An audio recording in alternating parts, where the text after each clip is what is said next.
The day my 17-year-old son told me I was ruining his reputation was the day I decided to show him what real embarrassment looked like. But let me start from the beginning, because this story isn't just about one moment of teenage cruelty. It's about 20 years of sacrifice that led to the most liberating decision of my life. Before we jump back in, tell us where you're tuning from, and if this story touches you, make sure you're subscribed, because tomorrow I've saved something extra special for you. My name is Sarah Chen, and for the past 2 decades, I've been the kind of mother who believed that love meant saying yes to everything. I've worked 3 jobs to keep my family afloat, skipped meals so my children could have seconds, and worn the same winter coat for 8 years while making sure my son Marcus had the latest sneakers that cost more than my monthly grocery budget. The morning everything changed started like any other Tuesday in our modest 2-bedroom apartment in Riverside Heights. I was rushing around the kitchen at 5:30 in the morning, packing Marcus's lunch while simultaneously ironing his school uniform, and checking my phone for any last-minute schedule changes from my 3 employers. My day would begin with a 4-hour shift at the local diner, followed by afternoon house cleaning for Mrs. Patterson across town, and end with evening data entry work that I'd complete on my ancient laptop after Marcus went to bed. Marcus stumbled into the kitchen at 7, his dark hair still messy from sleep, wearing the expensive polo shirt I'd saved up for weeks to buy him. At 17, he'd grown taller than me, inheriting his father's height and broad shoulders, though thankfully none of David's irresponsibility. David had walked out when Marcus was 3, leaving behind nothing but unpaid bills and empty promises to visit. In all these years, Marcus had received exactly 2 birthday cards from his father, both without money inside. "Your lunch is ready," I said, sliding the carefully prepared meal across the counter. I'd gotten up early to make his favorite turkey and Swiss sandwich, complete with the expensive honey mustard he preferred, along with fresh fruit and homemade cookies that I'd baked the night before. Despite being exhausted from my cleaning shift, Marcus barely glanced at the lunch bag. "Can't you just give me money for cafeteria food like everyone else?" I felt that familiar knot in my stomach. "Honey, you know the cafeteria costs $15 a day. That's $75 a week we don't have. Besides, I made your favorite." He rolled his eyes dramatically. "It's so embarrassing when you make my lunch. I'm not 8 years old anymore." The comment stung, but I pushed down the hurt feelings. Marcus was going through a phase where everything I did seemed to mortify him. Last month, he'd been horrified when I picked him up from school in my 15-year-old Honda Civic, claiming the car was ancient and that his friends' parents all drove newer vehicles. I'd explained that my car might be old, but it was reliable and paid for, something that should matter more than appearances. "I'm trying to help you save money for college," I reminded him gently, though we both knew that even with my 3 jobs, college funds were practically non-existent. Every penny I earned went toward rent, utilities, food, and Marcus's needs. "Whatever," he muttered, grabbing the lunch bag with obvious reluctance. "Can you at least not wave from the window when I leave?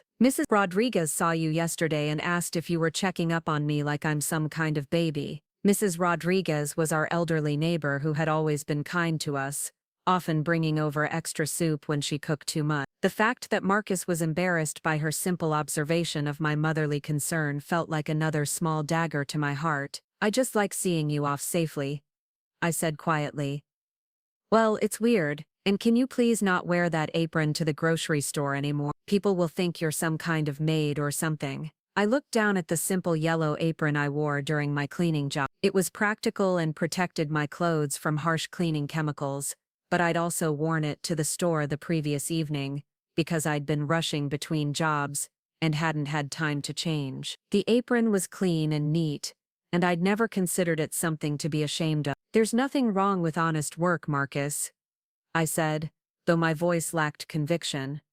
"This apron represents the work that puts food on our table and keeps you in those nice clothes you like." "Yeah, well, can you represent it somewhere else? My friends don't need to see my mom looking like she just cleaned someone's toilet." The cruelty in his voice caught me off guard. I'd cleaned plenty of toilets to make sure he had everything he needed, and hearing him speak about my work with such disdain felt like a physical blow. I turned back to the coffee maker, hoping he wouldn't see the tears threatening to spill over. "I'll see you tonight," I managed to say. I'll be home by 9 after my data entry shift. Great.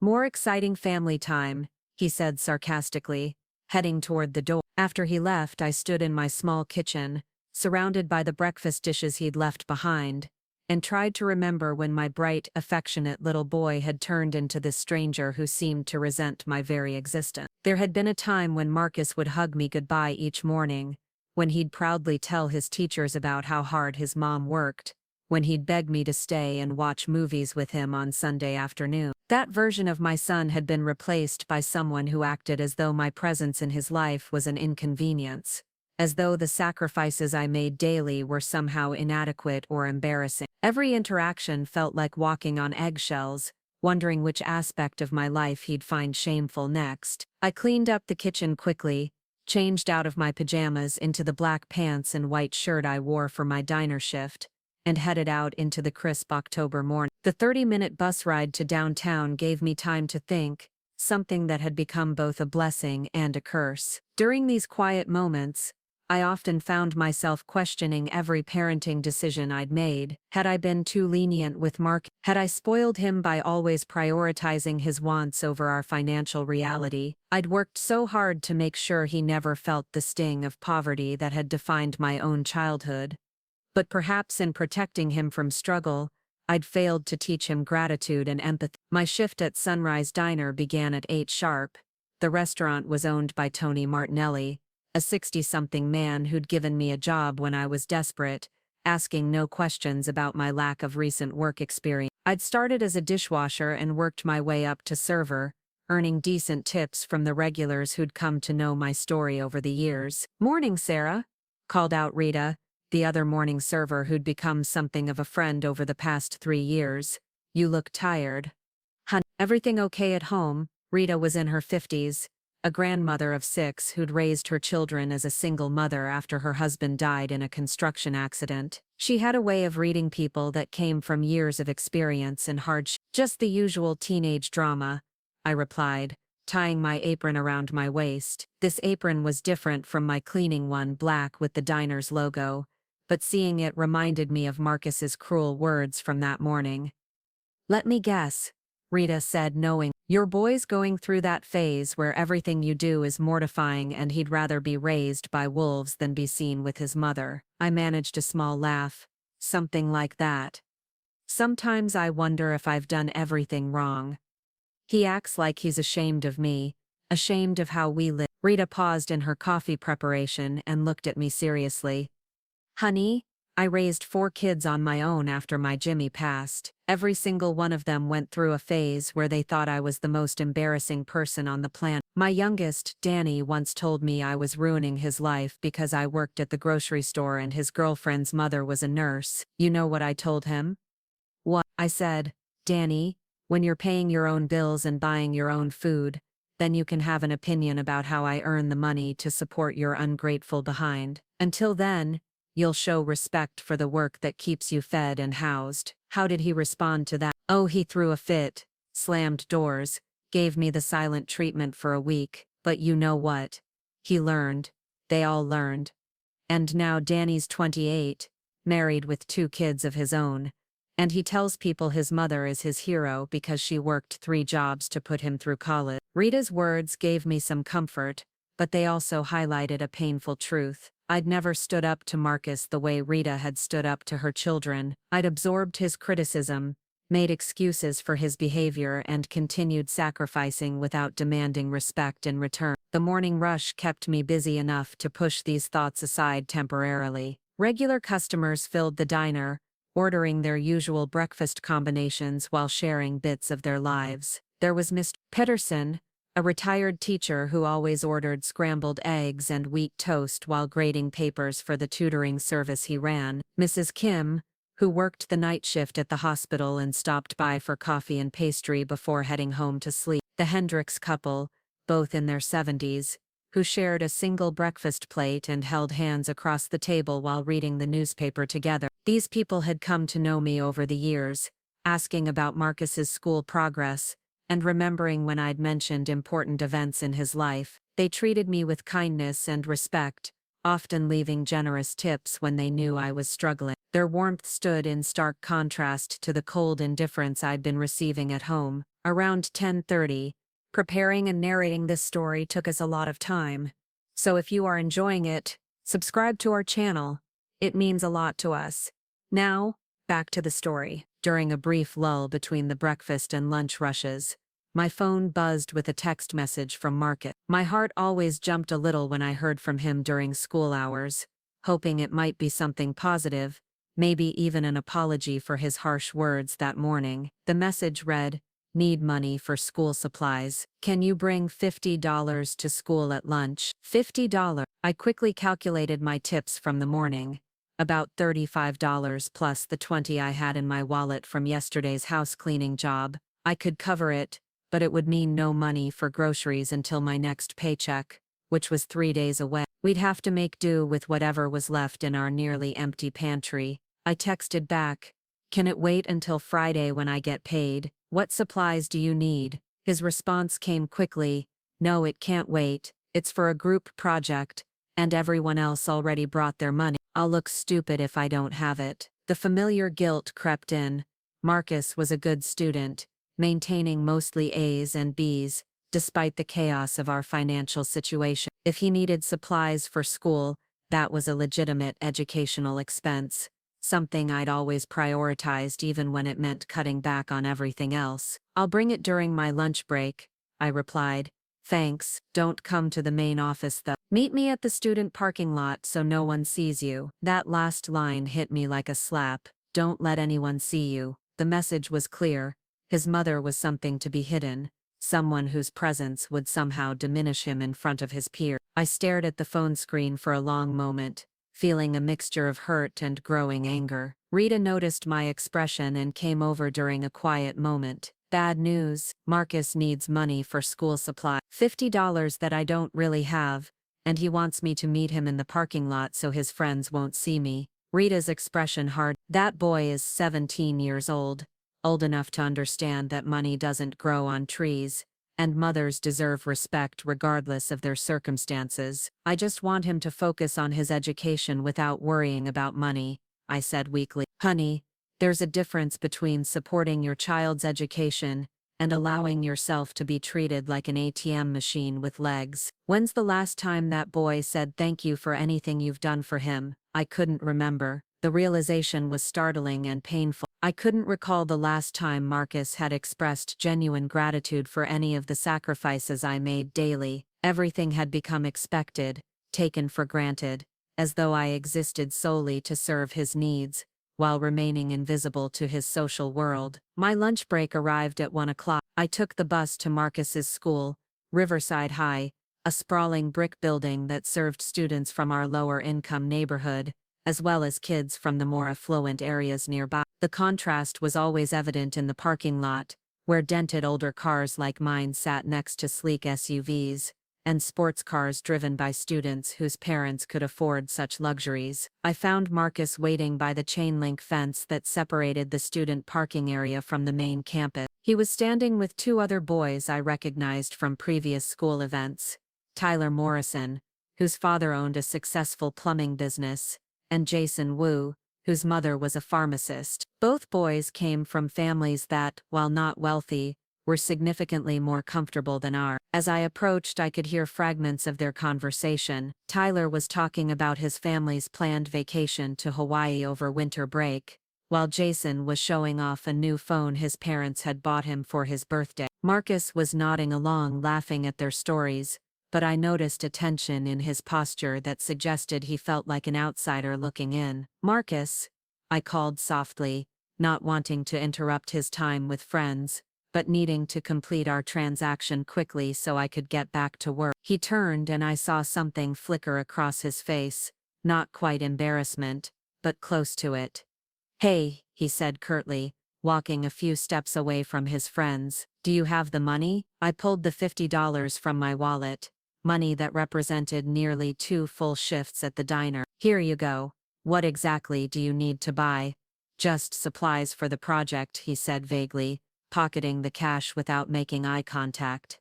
Tyler and Jason had stopped their conversation and were openly staring at our interaction. I smiled politely at them, remembering when they'd been frequent visitors to our apartment during Marcus's middle school years, back when he'd been proud to have friends over and I'd made them elaborate snacks and helped with homework. "Hi, Tyler, Jason.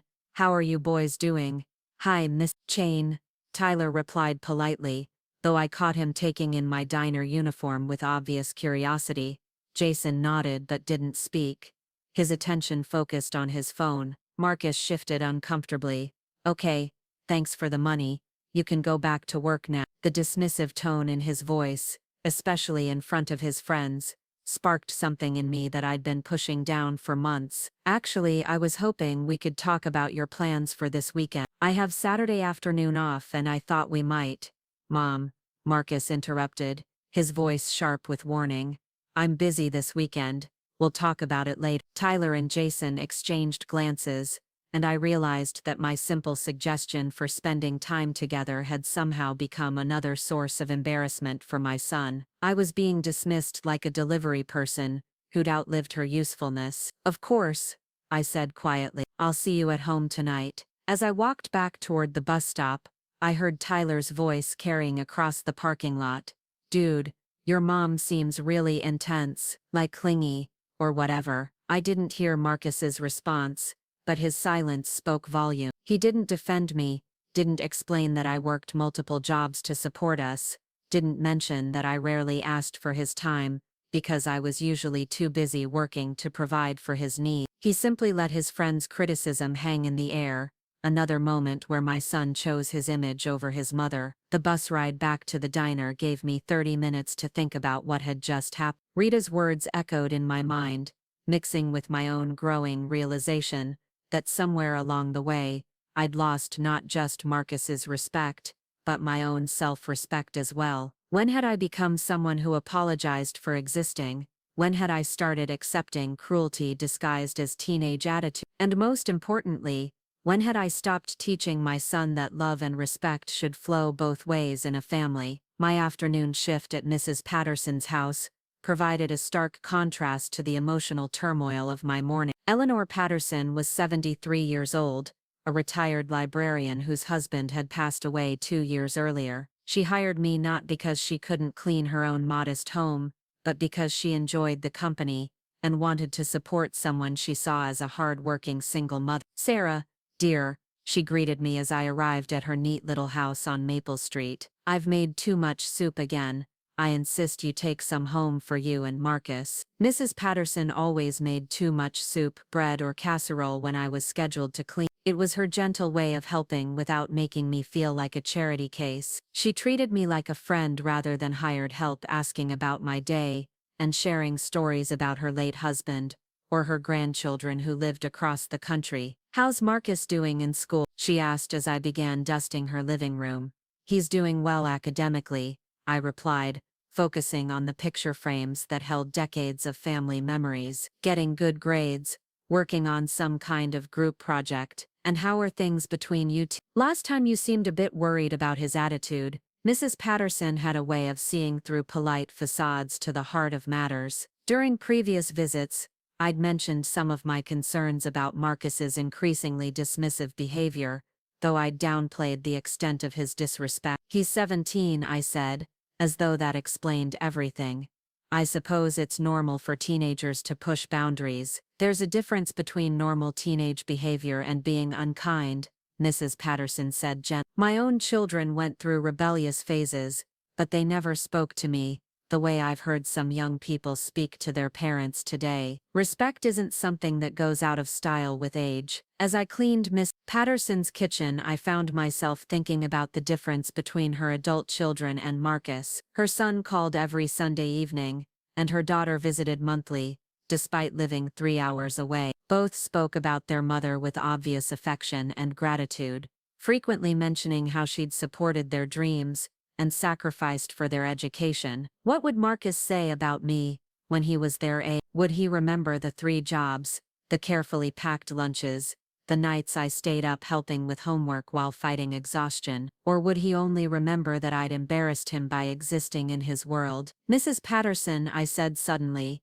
"can I ask you something personal?" "Of course, dear. When your children were teenagers, Did you ever feel like you were losing them? Like everything you'd done for them didn't matter anymore? She paused in her tea preparation and looked at me thoughtfully. Every parent goes through moments of doubt, especially during the teenage years. But Sarah, there's something important you need to understand. Children don't automatically develop gratitude and respect. Those qualities have to be taught and reinforced, even when it's difficult. What do you mean? I mean that love without boundaries isn't actually love, it's enabling. When my son started taking his father and me for granted, we sat him down and explained very clearly what our expectations were for behavior in our family. When he crossed those lines, there were consequences, not punishment for the sake of being mean, but logical results that helped him understand the connection between choices and outcomes. But what if setting boundaries damages our relationship? Mrs. Patterson smiled sadly. Oh honey, what relationship? You've described a situation where you give everything and receive nothing but criticism in return. That's not a relationship. That's a one-way street that leads to resentment on both sides. Her words stayed with me through the rest of my cleaning shift and into the evening, as I sat at my kitchen table with my laptop, completing data entry work for a local medical office. The numbers on the screen blurred as I thought about Mrs. Patterson's observation. What relationship did Marcus and I really have? When he came home at 9:30, 30 minutes past his weeknight curfew, he offered no explanation for being late. He grabbed a soda from the refrigerator, microwaved leftover pizza, and headed toward his room without acknowledging my presence. Marcus, I called softly. How did the group project go? Were you able to get the supplies you needed? It was fine, he replied without stopping. What kind of project is it? Maybe I could help. I don't need help. It's handled. He disappeared into his room, and I heard the door close with a firmness that felt like another small rejection. I sat alone in the kitchen, surrounded by the fruits of my labor, a clean home, a well-stocked refrigerator, bills paid on time, while feeling more isolated than ever. That night, as I lay in bed calculating whether I could afford both groceries and the gas bill with my remaining funds, I made a decision that would change everything. I was tired of being taken for granted, tired of being treated like an embarrassment, and tired of accepting disrespect in the name of unconditional love. Tomorrow would be different. I just didn't know yet how different it would become. The turning point came 3 days later, on a Friday afternoon, that started like any other but ended with me finally understanding the true cost of my endless sacrifices. I was finishing up my morning shift at the diner when my phone rang. The caller ID showed Marcus's school, and my heart immediately jumped to worst-case scenarios. Had he been hurt? Was he in trouble? Mrs. Chen, this is Principal Martinez from Riverside High. I'm calling about Marcus's account balance. Account balance? I asked, confused. What do you mean? His lunch account is severely overdrawn. We've been extending credit for the past 2 weeks, but we need payment today, or we'll have to restrict his meal privileges. The balance is currently negative $87. I felt my stomach drop, but I've been packing his lunch every day. He shouldn't need to buy cafeteria food. There was a pause on the other end. Mrs. Chen, Marcus has been purchasing lunch daily, often ordering multiple items. Yesterday alone he spent $23 on food, $23 in one day, on cafeteria food that I could have provided for free with groceries costing a fraction of that amount. The lunch I'd carefully prepared that morning was probably sitting untouched in his locker, thrown away like all the others. I'll take care of the balance today, I managed to say, though I had no idea how. $87 might as well have been $800 given my current financial situation. After hanging up, I sat in my car outside the diner, trying to process what I'd just learned. For weeks, Marcus had been complaining about the lunches I packed, claiming they embarrassed him, while secretly throwing them away, and spending money we didn't have on expensive cafeteria meals. Money that could have paid for groceries for a week was being wasted because my son was too ashamed to carry a homemade lunch. But the financial deception was only part of what hurt. It was the lie,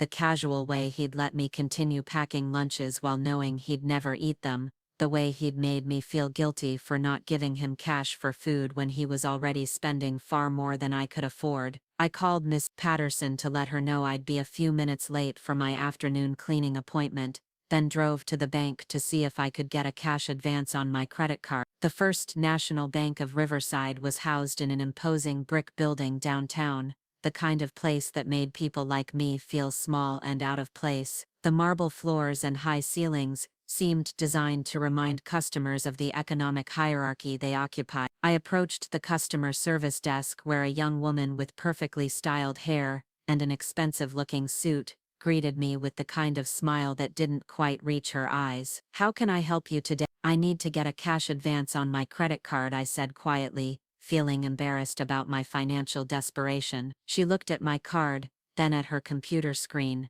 her expression shifting slightly. "I'm sorry, but you're already at your credit limit. I can't authorize any additional advances." Of course I was. I'd maxed out the card months ago paying for Marcus's school clothes and supplies, telling myself it was an investment in his future. Now I was stuck with minimum payments that barely covered the interest, let alone reduced the principal. "Is there anything else I can do? A small personal loan maybe?" She glanced at my diner uniform, and I saw the subtle judgment in her eye. "Without collateral or a cosigner, and given your current debt-to-income ratio, I don't think you'd qualify for our personal loan products."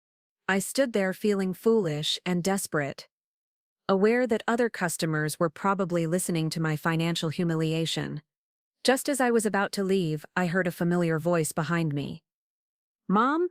What are you doing here?" I turned to see Marcus approaching with Tyler and Jason, all three boys dressed in their school clothes, but carrying expensive coffee drinks from the trendy shop next door. Marcus's face showed a mixture of surprise and something else. Was it mortification? "I had some banking to take care of," I said simply, not wanting to air our private financial struggles in front of his ferns. Tyler was staring at me with unconcealed curiosity, taking in my uniform and clearly eavesdropping on the conversation I just had with the bank employee. "Hey, Miss Ten, are you, taking out a loan or something?"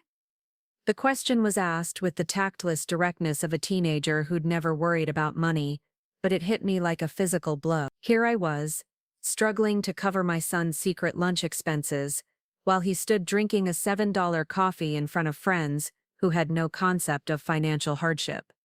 "Something like that," I replied, trying to maintain my dignity. Marcus stepped closer, his voice low and urgent. "Mom, can we talk about this later? We're kind of in the middle of something." Again, I was being dismissed. Again, my presence was an inconvenience to be managed, rather than a mother deserving of basic respect.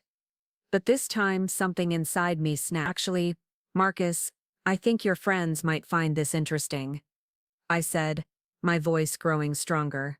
"I'm here trying to get money to pay your school lunch account, because you've been secretly buying cafeteria food while throwing away the lunches I pack every morning." Marcus's face went pale. "Mom, don't what? Don't tell the truth.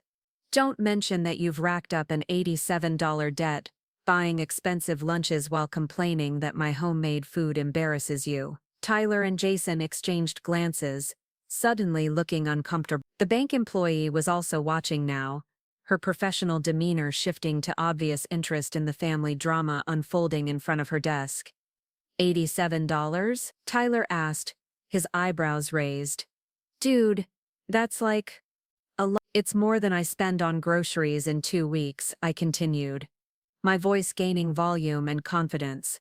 But apparently carrying a lunch made by his mother is so shameful that Marcus would rather lie to me and waste money we can't afford than be seen eating a sandwich I prepared with love. "Mom, please, stop," Marcus whispered urgently, his face now bright red. "Why should I stop? You've made it very clear that I'm an embarrassment to you. You don't want me waving from the window. You don't want me wearing my work clothes to the store. You don't want your friends to see me at school. Well, here I am.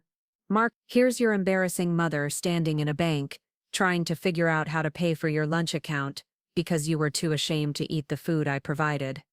Other customers in the bank had stopped their transactions to watch our confrontation. I noticed an elderly man nodding approvingly, while a woman with children looked sympathetic. The attention should have made me want to retreat, but instead, it fueled my growing anger. Jason cleared his throat awkwardly. "Maybe we should go." "No, stay," I said firmly. I think you boys should hear this. Marcus here thinks I'm embarrassing because I work as a server at a diner and clean houses to make ends meet. He's ashamed that I don't drive a newer car or wear expensive clothes like some of your parents. But do you know what's really embarrassing? Marcus looked like he wanted to disappear into the marble floor. What's embarrassing is having a son who lies about something as basic as lunch. What's embarrassing is working 3 jobs to support someone who treats me like I'm beneath him. What's embarrassing is standing in a bank, unable to get a loan because I've maxed out my credit cards, buying things for a child who thinks my love and sacrifice aren't good enough. Tyler and Jason were now looking anywhere but at Marcus, clearly wishing they were anywhere else. The bank employee had given up any pretense of working and was openly watching the scene unfold. But you know what I find most embarrassing of all, I continued, my voice rising. I'm embarrassed that I raised a son who thinks he's entitled to respect he hasn't earned, who believes that my worth as a person is determined by my job or my clothes or my car. I'm embarrassed that somewhere along the way I failed to teach him that character matters more than appearances, and that gratitude is more important than image. Marcus was now visibly shaking, whether from anger or humiliation. I couldn't tell. Mom, you're making a scene. I'm making a scene. I'm making a scene. I laughed, but there was no humor in it. Marcus, every day of your life has been a scene I've orchestrated behind the curtains. Getting up at 5 in the morning to pack your lunch, that's a scene. Working until 9 at night, so you can have nice clothes, that's a scene. Skipping meals so you can have seconds, that's a scene. But God forbid I have one moment where I stop performing and start telling the truth. The bank had gone completely quiet now. Even the tellers had stopped their work to listen. I realized I had an audience, and for the first time in years I didn't care what people thought about my family's private business. Do you want to know what real embarrassment looks like, Marcus? It's not having a mother who works hard to support you. It's not being raised by someone who sacrifices for your future. Real embarrassment is being the kind of person who throws away food while others go hungry. Real embarrassment is lying to someone who loves you unconditionally. Real embarrassment is being ungrateful for blessings that millions of people would kill for. Tyler finally found his voice. Mrs. Chen, maybe we should. Tyler, let me ask you something, I said, turning to face him directly. Does your mother work? Yeah, she's a nurse. And do you respect her for that work? Of course. Jason, what about your mother? She's a pharmacist, he mumbled. And are you proud of her career? Yeah, definitely. I turned back to Marcus. Interesting. Your friends respect their mother's professions, but you're ashamed of mine. Tyler's mother helps save lives. Jason's mother helps people get medicine they need. And your mother, well, your mother feeds people and keeps homes clean and organized. But somehow my work is less valuable, less worthy of respect. Marcus opened his mouth to speak, but I wasn't finished. Let me tell you boys something about embarrassment. I've cleaned toilets, scrubbed floors, and served food to people who sometimes treat me like I'm invisible. I've had customers yell at me for things beyond my control, managers who talk down to me because they think service work makes me less intelligent, and people who assume that because I wear a uniform, I must not have dreams or feelings or dignity. The elderly man who'd been nodding along suddenly spoke up. Ma'am, I worked construction for 40 years, and I want you to know that honest work is nothing to be ashamed of. His words surprised me, but they also gave me strength to continue. But you know what's never embarrassed? This work, these jobs that your son finds so shameful have taught me about perseverance, about treating people with kindness regardless of their circumstances, about finding dignity in any honest effort. What embarrasses me is realizing that I've raised someone who looks down on the very work that provides for him. Marcus was crying now, tears streaming down his face, but I couldn't tell if they were tears of shame, anger, or genuine remorse. Mom, I didn't mean. You didn't mean what? Marcus, you didn't mean it when you told me not to wave from the window. You didn't mean it when you said my apron made me look like a maid. You didn't mean it when you told me to meet you in the parking lot so your friends wouldn't see me. Which part didn't you mean? The bank employee, apparently deciding that this family drama had gone on long enough, cleared her throat. Excuse me, but perhaps you could continue this conversation outside. I looked at her, this young woman in her expensive suit who'd judged me moments earlier for my financial situation, and felt a surge of defiance. Actually, I think this is exactly where this conversation needs to happen. In a place where money talks and people's worth gets measured in credit scores and account balances, because my son here has learned to measure people the same way this bank does, by their external appearances rather than their character. Marcus grabbed my arm. Mom, please, let's just go home and talk about this. I pulled away from his grip. Home? You mean the home I've worked 3 jobs to maintain? The home where you treat me like hired help? The home where I'm good enough to cook and clean and pay bills, but not good enough to be treated with basic respect? I do respect you, he said desperately.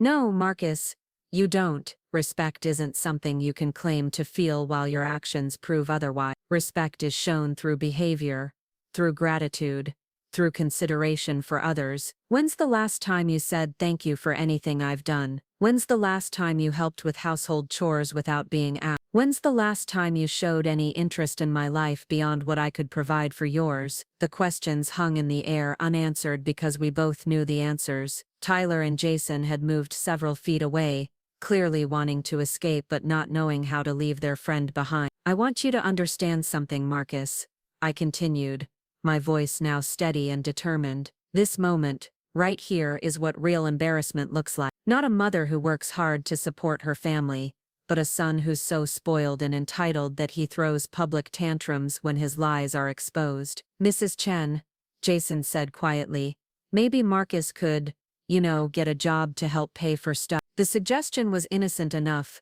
but it highlighted something I'd been blind to for months. Marcus was 17, old enough to work part-time, old enough to contribute to the household expenses that had become my sole responsibility. Instead, I'd been so focused on protecting him from financial stress that I'd failed to teach him about financial responsibility. That's an interesting idea, Jason, I said thoughtfully. Marcus, why don't you have a job? I need to focus on school, he replied weakly. You focus on school from 8 to 3, that leaves plenty of time for a part-time job, especially considering you seem to have time to hang out with friends and spend money we don't have. But, nothing. Tyler, do you have a job? I work at my dad's plumbing company on weekends, Tyler said proudly. Jason? I stock shelves at my uncle's pharmacy after school. I turned back to Marcus. So your friends, who come from families with more money than ours, still work to earn their own spending money. But you, who come from a family that struggles financially, think you're too good to work. Marcus looked desperately at his friends, perhaps hoping they'd defend him or change the subject, but they remained silent. The truth was becoming clear to everyone present. Marcus had been living in a bubble of entitlement that I'd carefully constructed around him. Here's what's going to happen, I announced, loud enough for everyone in the bank to hear. Marcus is going to get a job. He's going to pay back every penny of that lunch account debt. He's going to contribute to household expenses, and he's going to learn what real work feels like, so he can develop some appreciation for the work others do. Mom, that's not fair. I laughed again, this time with genuine amazement. You want to talk about fair? Is it fair that I work 60 hours a week while you complain about sandwiches? Is it fair that I wear the same clothes for years while buying you new outfits? Is it fair that I skip meals so you can have spending money? The elderly man spoke up again. Young man, your mother is right. I raised 5 children, and every one of them had jobs by the time they were 16, taught them the value of money and the dignity of work. A middle-aged woman waiting in line nodded in agreement. My teenagers work too. It's good for them to understand that money doesn't just appear magically. Marcus looked around the bank, realizing that public opinion was decidedly against him. The very people he'd been worried about impressing were now witnesses to his selfish behavior and my years of unappreciated sacrifice. Furthermore, I continued, gaining momentum from the supportive murmurs around us, Marcus is going to apologize to everyone in this bank for wasting their time with his tantrum. He's going to thank the bank employee for her patience, and he's going to walk out of here understanding that his actions have consequences. I'm not apologizing to strangers, Marcus said defiantly. Then you can walk home, I replied calmly. And you can explain to your friends why your mother, who you find so embarrassing, won't be giving you rides anymore. Tyler and Jason looked uncomfortable, clearly realizing that they were witnessing a major shift in family dynamics. Marcus looked from me to his friends and back again, perhaps calculating whether his pride was worth the social consequences of his defiance. The bank employee, who'd been watching this entire exchange with fascination, suddenly spoke up. Actually, Miss Chen, I've been thinking about your earlier request. While we can't offer you a cash advance, we do have a program for customers in temporary financial difficulty. It's not widely advertised, but given your employment history and payment record, I think we could work something out for the lunch account situation. Her offer surprised me. I'd expected continued rejection, not assist, but I realized that my public stand had somehow changed the dynamic of our interaction. Instead of seeing me as a desperate debtor, she now saw me as a hard-working mother dealing with a difficult situation. That's very kind of you, I said, but Marcus is going to handle this debt himself. It's time he learned about financial responsibility. Marcus's eyes widened. But I don't have $87. Then you'd better start looking for a job immediately, hadn't you? For the first time in his life, Marcus was facing real consequences for his choices, with no safety net provided by his overprotective mother. Tyler cleared his throat. My dad is always looking for help at the plumbing company. It's not glamorous work, but it pays decent money. Jason nodded. And my uncle needs someone to help with inventory on weekends. It's pretty easy work. Both boys were clearly trying to help their friend, but I could also see a new respect in their eyes. My public confrontation had revealed truths about our family situation, but it had also demonstrated something they'd probably never witnessed before: a parent who was willing to let their child face the consequences of their choices. Thank you, boys, I said warmly. It's nice to see that Marcus has friends who understand the value of work and are willing to help him learn those same values. Marcus stood there looking lost and overwhelmed, perhaps for the first time truly understanding the effort required to earn the money he'd been spending so carelessly. I don't know how to get a job, he admitted quietly. Well, I said, my voice softening slightly, that's something I can help you with, but only if you're ready to approach this with the right attitude. What do you mean? I mean with humility, gratitude, and respect. Not just for me, but for any employer who gives you a chance, any coworker who teaches you something new, and any customer who trusts you with their business. The crowd in the bank had thinned somewhat, but several people were still listening to our conversation. I realized that what had started as a moment of personal humiliation had become something else entirely, a teaching moment, not just for Marcus, but for anyone who believed that honest work was somehow beneath them. Miss Chen, the elderly man said, approaching us, I couldn't help but overhear your conversation. I own a small restaurant downtown, and I'm always looking for reliable help. If your son is serious about working, I'd be happy to give him a chance. The offer was unexpected and generous. I looked at Marcus, wondering if he would accept this opportunity with grace or continue his pattern of entitlement. Thank you, sir, Marcus said quietly. I would appreciate that. It wasn't the most enthusiastic acceptance, but it was a start. For the first time in months, I felt a flicker of hope that my son might actually learn and grow from this experience. As we prepared to leave the bank, the employee who'd initially denied my loan request handed me a business card.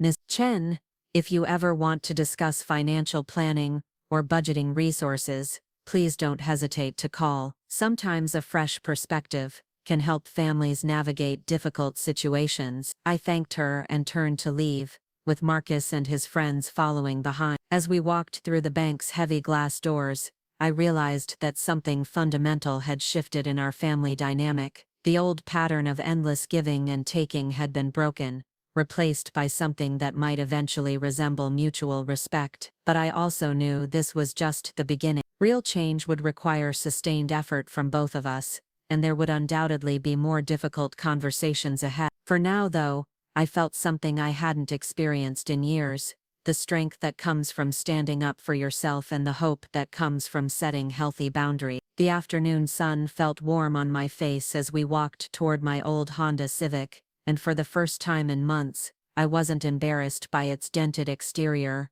or faded paint. It was a car that had served us faithfully, just like the work that had paid for it, and there was honor in that reliability. Marcus climbed into the passenger seat without complaint, his usual criticism of the vehicle notably absent. Tyler and Jason had walked to Jason's car, but not before thanking me politely and telling Marcus they'd talk to him later about potential job opportunity. As I started the engine, Marcus finally spoke. "Mom, I'm sorry." The words I'd been waiting to hear for months finally came, but now I wasn't sure they were enough. Sorry was a start, but actions would determine whether real change was possible. "Sorry for what, specifically?" I asked. He was quiet for a long moment. "For lying about the lunches, for spending money we don't have, for being embarrassed by you when I should have been proud." It was more specific than I'd expected, which gave me hope that he was beginning to understand the scope of the problem. "And," I prompted, "and for taking everything you do for granted, for acting like you owe me things, instead of being grateful for what you give me." We sat in the parking lot for several minutes, the engine idling while I processed his words. Part of me wanted to forgive him immediately, to go back to our old dynamic, where my love covered over all conflicts, but I'd learned something important in that bank. Enabling someone's bad behavior isn't love, it's fear. Fear of conflict, fear of rejection, fear of being alone. "Marcus," I said finally, "I accept your apology, but words are easy, change is hard. If you're serious about repairing our relationship, it's going to require consistent effort over time, not just a moment of remorse." "I know," he said quietly. "I want to try." As we drove home through the familiar streets of our neighborhood, I reflected on the unexpected turn my day had taken. What had started as a humiliating trip to the bank had become a moment of empowerment that would reshape our family forever. I still didn't know where we'd find $87 for the lunch account, but I knew that Marcus would find a way to earn it himself, and that might be worth more than the money itself. The road ahead wouldn't be easy, changing ingrained patterns never is. But for the first time in years, I felt like we were moving in the right direction, toward a relationship built on mutual respect, rather than one-sided sacrifice, and that felt like the most valuable investment I could make in both our future. The next morning, Marcus was up before his alarm for the first time in months. I found him in the kitchen at 6:30, dressed and ready for school, making his own breakfast instead of waiting for me to serve him. The sight caught me off guard because it represented such a dramatic shift from his usual routine of stumbling out of bed at the last possible moment, and expecting everything to be prepared for him. "Good morning," I said cautiously, unsure whether yesterday's revelations had created lasting change or just temporary embarrassment. "Morning, Mom," he replied, not quite meeting my eyes, but speaking with a politeness that had been absent for months. "I made coffee if you want." The gesture was small but significant. Marcus hadn't made coffee for anyone but himself in over a year, and the fact that he'd thought to prepare extra showed a consideration I'd almost forgotten he possessed. "Thank you," I said, pouring myself a cup and noticing that he'd used the good coffee beans I saved for special occasions, rather than the cheaper instant coffee he usually preferred. "How are you feeling about today?" "Nervous," he admitted, finally looking at me direct. "Tyler said his dad wants to meet me after school to talk about the weekend job, and that restaurant owner from yesterday called this morning about working some weekday shifts." Mr. Martinez, the elderly gentleman from the bank, had indeed followed through on his offer. When Marcus had called him the previous evening, stammering through an explanation of his situation, the man had been both kind and firm about his expectations for young employees. "That's wonderful," I said, meaning it. "Are you worried about anything specific?" Marcus sat down across from me at our small kitchen table, a piece of furniture that had witnessed countless homework sessions, family discussions, and lately too many arguments. "I've never had a real job before. What if I'm bad at it? What if I mess up and embarrass you even more?" The vulnerability in his question reminded me of the little boy he'd once been, the one who used to ask for my help with everything from tying his shoes to understanding difficult homework concepts. Somewhere in the process of trying to make his life easier, I'd stopped teaching him how to handle challenges independently. "Marcus," You're not going to embarrass me by trying something new and making mistakes. That's how people learn. What would embarrass me is if you gave up without trying, or if you approached work with the same entitled attitude you've had at home. He nodded thoughtfully, stirring his cereal with unusual focus. Mom, can I ask you something? Of course. Yesterday, when you said all those things at the bank, were you really that angry with me, or were you just trying to teach me a lesson? The question showed more insight than I'd expected. Marcus was beginning to understand that my public confrontation hadn't been a spontaneous outburst, but rather the culmination of months of suppressed frustration and disappointment. Both, I answered honestly. I was angry because you'd been lying to me and wasting money we couldn't afford. But I was also heartbroken because I realized I'd failed to teach you values that should have been instilled years ago. You didn't fail, he said quietly. I don't know. I guess I got caught up in trying to fit in with kids who have more money than we do. Tyler and Jason never seemed to worry about anything, and I wanted to feel like that too. His admission revealed something I'd suspected but hadn't fully understood. Marcus's behavior hadn't just been teenage rebellion or general disrespect. It had been rooted in insecurity about our family's financial situation and his place among peers from more affluent backgrounds. There's nothing wrong with wanting to fit in, I said gently, but you can't build genuine friendships on lies about who you are or where you come from. Real friends will respect you for your character, not your family's bank account. Tyler and Jason seemed pretty impressed by you yesterday, he said with a small smile. Tyler told me his mom never would have stood up for herself like that. He said, you were, what was the word? Formidable. Formidable, I laughed despite myself. I'm not sure that's how I'd describe myself. I would, Marcus said seriously. I never realized how hard you work or how much you sacrifice. I mean, I knew you had 3 jobs, but I never really thought about what that meant for you. We sat in comfortable silence for a moment, and I felt something shifting between us. Not a complete transformation, but the beginning of understanding and respect that had been missing for so long. I need to tell you something, Marcus said suddenly. The lunch thing, it wasn't just about being embarrassed by homemade sandwiches. What do you mean? The cafeteria food is actually pretty bad, he admitted sheepishly. Your lunches were always better. But eating in the cafeteria meant I could sit with Tyler and Jason and their group. The kids who brought lunches from home usually sat separately, and I was afraid that if I joined them, Tyler and Jason would think I couldn't afford cafeteria food. The irony wasn't lost on me. Marcus had spent money we couldn't afford to avoid appearing like he couldn't afford cafeteria food, creating the very financial strain he'd been trying to hide. So you chose expensive food you didn't even like over free food you enjoyed, just to maintain an image. When you put it like that, it sounds really stupid. Not stupid, I corrected.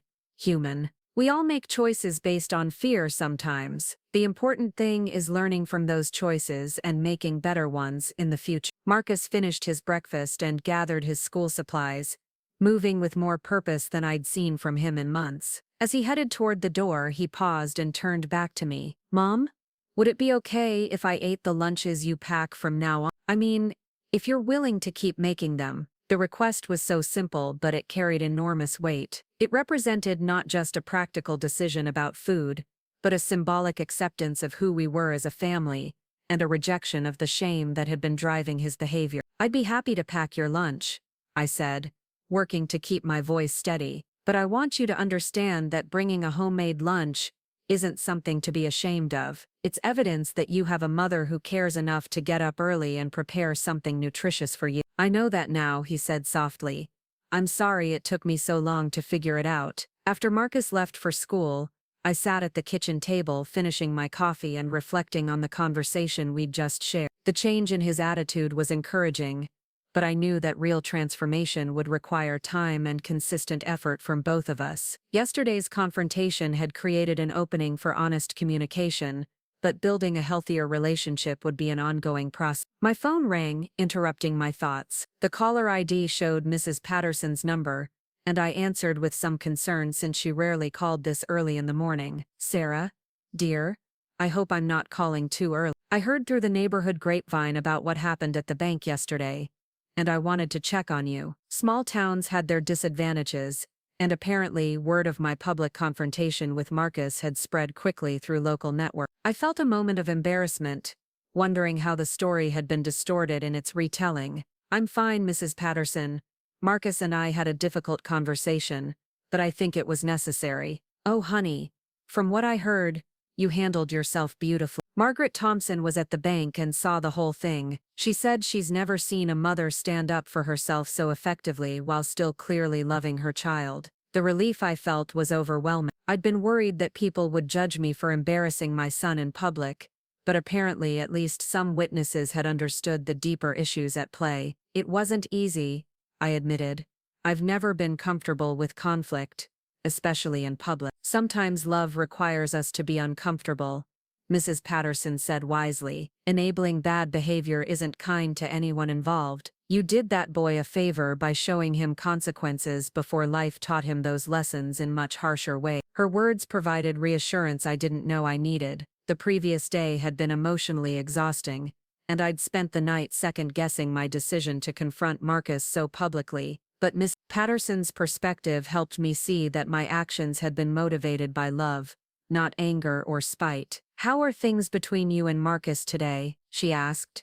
"Better, I think. He seems genuinely remorseful and committed to making change. He's going to look for part-time work to pay back the lunch account debt and contribute to household expenses." "That's wonderful news. Hard work never hurt anyone, and it sounds like it's exactly what he needs." After we hung up, I prepared for my morning shift at the diner with a lighter heart than I'd carried in months. The conversation with Mrs. Patterson had reminded me that I had a support network of people who understood and respected the choices I'd made as a parent. The diner was busy with the usual breakfast crowd when I arrived, and Rita immediately noticed the change in my demeanor. "Well, look at you," she said with a knowing smile. "You look like someone who finally had a long overdue conversation with her teenager." "How could you possibly know that?" I asked, laughing. "Honey, I've been working the morning shift here for 8 years. I know every regular customer, every neighborhood scandal, and every family drama within a 5-mile radius. Plus, you're standing up straighter and you're not wearing that perpetual worried expression you've had for months." Rita's observation was surprisingly accurate. I did feel different, more confident and self-assured than I had in a long time. Standing up to Marcus had reminded me that I deserved respect and that setting boundaries was not only acceptable but necessary. "He's looking for a job," I told her as we prepared for the morning rush. 2 potential opportunities already, thanks to some unexpected kindness from strangers. "See, good things happen when you stop accepting treatment you don't deserve. That boy will thank you for this someday. Mark my words." The morning flew by with the usual stream of regular customers, but several people mentioned having heard about yesterday's incident at the bank. Rather than feeling embarrassed by the attention, I found myself receiving unexpected support and encouragement from people who understood the challenges of single parenthood. Mr. Patterson, the retired teacher, lingered after finishing his breakfast to share his own experiences with demanding respect from students and children. "Setting boundaries isn't mean," he told me. "It's essential for healthy relationships. You did the right thing." Mrs. Kim, the night shift nurse, squeezed my hand as I poured her coffee. "I wish I'd had your courage when my kids were teenagers. It took me much longer to learn that lesson." Even customers I didn't know well offered words of encouragement, sharing their own stories of difficult parenting moments and the importance of teaching children about responsibility and gratitude. Around 11:30, during a brief lull between breakfast and lunch rushes, my phone buzzed with a text from Marcus. "Got the job at Mr. Martinez's restaurant. Start tomorrow after school. Thank you for pushing me to do this." The message filled me with pride and hope. Marcus was following through on his commitments and expressing gratitude, 2 behaviors that had been notably absent from his repertoire in recent months. I showed the text to Rita, who beamed with satisfaction. "That's a good start. Real change takes time, but he's moving in the right direction. I just hope I can maintain the boundaries I set yesterday," I confessed. "It would be easy to fall back into old patterns when things get difficult." "Honey, the hardest part is starting. You've already shown yourself that you can stand up for what's right. Now you just have to remember that feeling the next time you're tempted to make excuses for bad behavior." Rita's advice proved prescient, because over the following weeks, Marcus and I would face several tests of our new dynamic. The transition from entitlement to responsibility wasn't smooth or immediate, and there were moments when both of us struggled with our changing roles. Marcus's first few days at Mr. Martinez's restaurant were challenging. The work was physically demanding, requiring him to bus tables, wash dishes and help with food preparation under the supervision of experienced staff members who had little patience for teenage attitudes. He came home exhausted and complained about sore feet, aching backs, and demanding customers. My old instincts urged me to comfort him, to suggest that maybe the job was too much to handle alongside his school responsibilities. But I remembered Mrs. Patterson's words about love requiring discomfort, and I resisted the urge to rescue him from the natural consequences of honest work. Every job has difficult aspects, I told him when he grumbled about a particularly demanding shift. The question is whether you're going to let those challenges defeat you, or use them to build character and resilience. Easy for you to say, he muttered. You're used to this kind of work. The comment stung because it carried echoes of his old dismissive attitude toward my employment, but I chose to address it directly rather than ignore it. Marcus, I'm used to this work because I've been doing it for years to support our family, but every job I've had required me to learn new skills, deal with difficult situations, and push through discomfort. That's not unique to service work, that's just life. He looked ashamed of his comment, and I could see him processing the broader implications of what I'd said. I didn't mean it the way it sounded, he said quietly. I'm just frustrated because everything feels so much harder than I expected. That's normal, I assured him. Learning new things is always challenging, but the reward comes from pushing through that initial difficulty and discovering what you're capable of achieving. By the end of his second week, Marcus had begun to find his rhythm at the restaurant. Mr. Martinez took a personal interest in teaching him not just job skills, but life lessons about punctuality, reliability, and treating customers with respect regardless of their circumstances. Your son is a quick learner, Mr. Martinez told me when I stopped by the restaurant to pick up Marcus after his Saturday shift. He's starting to understand that good work habits translate into success in any field. Thank you for giving him this opportunity, I replied, and for being patient while he adjusts to the realities of working life. It's my pleasure. I've been in business for 35 years, and I've seen plenty of young people struggle with their first job. The ones who stick with it and learn from the experience almost always become successful adults. Marcus emerged from the kitchen looking tired but satisfied, wearing the black polo shirt and khakis that comprised his work uniform. The sight of him in work clothes, earning his own money through honest effort, filled me with a pride I hadn't experienced in years. On the drive home, he told me about his day with an enthusiasm that surprised me. Mrs. Rodriguez came in for lunch today, you know, our neighbor. She didn't recognize me at first because of the uniform, but when she realized who I was, she told Mr. Martinez that you were the hardest working person she knew. That was kind of her to say. It made me feel proud, Marcus continued. Not embarrassed, like I thought it would, but actually proud that people think so highly of you. The shift in his perspective was remarkable. Work had given Marcus not only financial responsibility but also a new appreciation for the effort required to earn money and the dignity that comes from honest labor. His part-time job with Tyler's father provided additional learning opportunity. Weekend work at the plumbing company exposed Marcus to skilled trades and the satisfaction that comes from solving practical problems. Tyler's father, Mike Morrison, was a no-nonsense man who expected young workers to follow safety protocols, pay attention to details, and take pride in their craftsmanship. Your boy has good instincts for the work, Mike told me when I thanked him for hiring Mark. He's not afraid to get his hands dirty and he asks good questions when he doesn't understand something. The combination of restaurant work and plumbing assistance meant that Marcus was earning enough money to pay back his lunch debt within a month. More importantly, he was developing work habits and social skills that would serve him well throughout his life. The changes in Marcus's behavior extended beyond his employment. At home, he began contributing to household tasks without being asked, helped with grocery shopping, and showed genuine interest in our family's financial situation. Instead of demanding money for various wants, he started budgeting his earnings and making thoughtful decisions about purchases. Mom, he said one evening as we prepared dinner together. "I've been thinking about college costs. How are we going to afford tuition and everything?" The question represented a level of maturity and forward thinking that had been absent from our previous conversations about his future. "It won't be easy," I admitted. "We'll need to look at community college options, scholarship opportunities, and student loans. You'll probably need to work while you're in school." "I've been talking to Mr. Martinez about that. He said he put himself through college working in restaurants, and that the skills he learned helped him eventually open his own business. That's a good example to follow." "I was also thinking," Marcus continued, "maybe I should start contributing more to household expenses now, so you can save some money for my education instead of covering all my costs." The offer touched me deeply because it showed that Marcus was beginning to understand the financial realities of our situation and wanted to be part of the solution rather than just a burden to be carried. "That's very thoughtful," I said. "Let's work out a budget together that covers your personal expenses,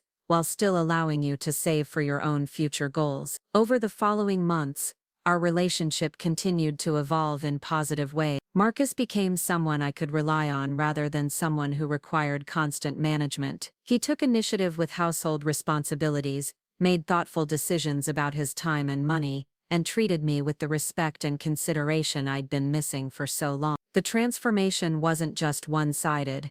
I also had to learn new ways of interacting with Marcus as he matured into a more responsible young adult. Instead of making decisions for him, I began involving him in family discussions about finances, household management, and future planning. Instead of protecting him from every difficulty, I allowed him to face challenges and develop problem-solving skills independently. One of the most significant changes was in how Marcus interacted with his friends. Tyler and Jason had been impressed by his work ethic and the maturity he'd developed through employment, and their relationship shifted from one based on shared complaints about parental expectations to one focused on shared goals and mutual support. "Tyler's applying for a scholarship to trade school," Marcus told me one afternoon. "He wants to start his own plumbing business eventually, and Jason is thinking about studying pharmacy like his mom." "What about you?" I asked. "Have you given more thought to what you want to study?" "I'm interested in business management," he said thoughtfully. "Working at the restaurant has made me curious about how small businesses operate. Mr. Martinez has been teaching me about inventory, customer service, and financial planning." The goals Marcus was developing were realistic and achievable, based on actual experience rather than vague dreams. His exposure to working adults had given him role models and mentors who could provide practical guidance about career development. Our financial situation also improved gradually, as Marcus took on more responsibility for his own expenses and contributed to household costs. The money I'd been spending on his lunch account, entertainment, and miscellaneous wants could now be redirected toward building a small emergency fund and saving for his education. More importantly, the constant stress of stretching every dollar to cover Marcus's endless requests was gone. Instead of feeling like I was drowning financially while supporting an ungrateful dependent, I felt like I was working with a partner toward shared family goals. The evening that marked 6 months since our confrontation at the bank, Marcus surprised me with a small celebration dinner he'd prepared himself. Nothing fancy, just spaghetti with homemade sauce and a salad, but it represented hours of planning and effort on his part. "What's the occasion?" I asked as he served the meal he'd cooked entirely on his own. "It's been 6 months since you stood up to me at the bank," he said simply. "I wanted to thank you for caring enough about me to do something that hard. It was one of the most difficult things I've ever done," I admit. "I was terrified that I'd damaged our relationship permanently." "You saved our relationship," Marcus corrected.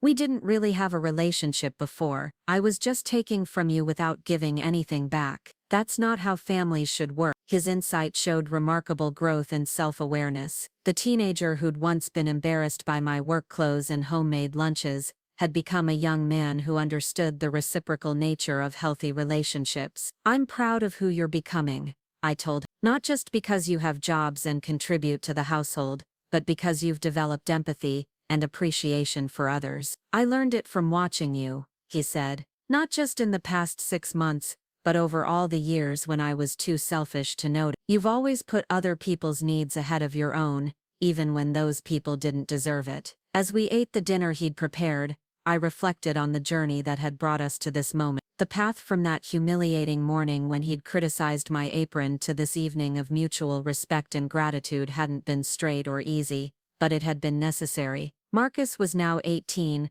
preparing for his final semester of high school, and making concrete plans for his future. His grades had actually improved since he'd started working, perhaps because he'd developed better time management skills and a clearer sense of purpose. "I've been thinking about what you said that day at the bank," he told me as we cleaned up the dishes together, "about real embarrassment being in gratitude and entitlement rather than honest work." "What about it?" "I think I understand now why you got so angry. It wasn't just about the money or the lies, was it? It was about me rejecting everything you'd taught me about values and character." His understanding was exactly right. The financial deception had been painful, but the dismissal of my values and sacrifices had been devastating. "You're right," I confirmed. "I could have handled us being poor, or you making mistakes, or even you going through a difficult phase. But watching you become someone who looked down on others because of their jobs or circumstances felt like I'd failed as a mother." "You didn't fail," Marcus said firmly. "I just needed to learn some lessons the hard way before I could appreciate what you'd been trying to teach me." 6 months later, Marcus graduated from high school with honors and a clear plan for his future. He'd been accepted to the local community college with a partial scholarship, and Mr. Martinez had offered him flexible work hours to accommodate his class schedule. Tyler and Jason were pursuing their own educational goals, and all three boys had maintained the work habits and mutual respect they'd developed over the past year. The graduation ceremony was held on a beautiful spring afternoon, and as I watched Marcus walk across the stage to receive his diploma, I felt a profound sense of accomplishment that had nothing to do with academic achievement. We'd both worked hard to transform our relationship from one based on obligation and resentment to one built on mutual respect and genuine affection. After the ceremony, Marcus found me in the crowd of celebrating families and gave me a hug that lasted longer than any we'd shared in years. "Thank you," he whispered, "for everything, for working so hard, for putting up with me when I was awful, and for caring enough to make me grow up. Thank you for becoming someone I can be proud of," I replied, meaning every word. As we walked toward the car, Marcus in his cap and gown and me in the best dress I owned, I realized that the embarrassment I'd once felt about our circumstances had been replaced by pride in what we'd overcome together. The struggles that had once seemed like sources of shame had become evidence of our resilience and strength. Mr. Martinez and his wife approached us as we reached the parking lot, having attended the graduation to support Marcus's achievement. "Mrs. Chen," Martinez said warmly, "you should be very proud. Your son has become one of the most reliable and respectful young men I've ever had the pleasure of employing. He learned those qualities from watching his mother," Mrs. Martinez added with a knowing smile. "It's clear where his character comes from." Their words filled me with gratitude for the community of support that had emerged from what had initially seemed like an isolated struggle. People like Mr. Martinez, Miss Patterson, Rita, and even the strangers at the bank who'd witnessed our confrontation, had all played roles in reinforcing the values I'd been trying to instill in Marcus. That evening, as we celebrated at home with takeout from Mr. Martinez's restaurant, Marcus presented me with a gift he'd been saving money to buy. It was a simple piece of jewelry, nothing expensive, but it came with a card that read, "To the most formidable mother in the world, thank you for embarrassing me when I needed it most." The reference to Tyler's description of me as formidable made us both laugh, but the sentiment behind it represented everything our relationship had become. We'd learned that love sometimes requires difficult conversations, that respect must be earned and maintained by both parties,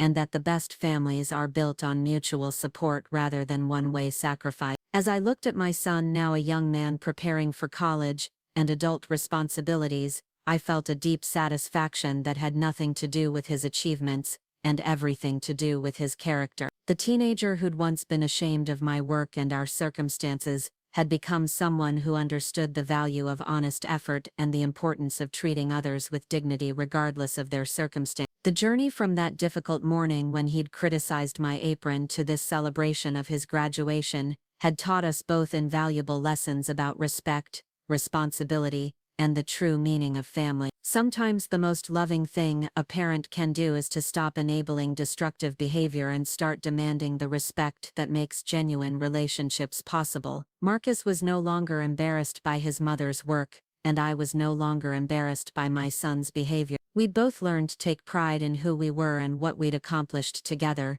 and that pride formed the foundation for a relationship that would serve us both well in the years ahead. Up next, you've got two more standout stories right on your screen. If this one hit the mark, you won't want to pass these up, just click and check them out.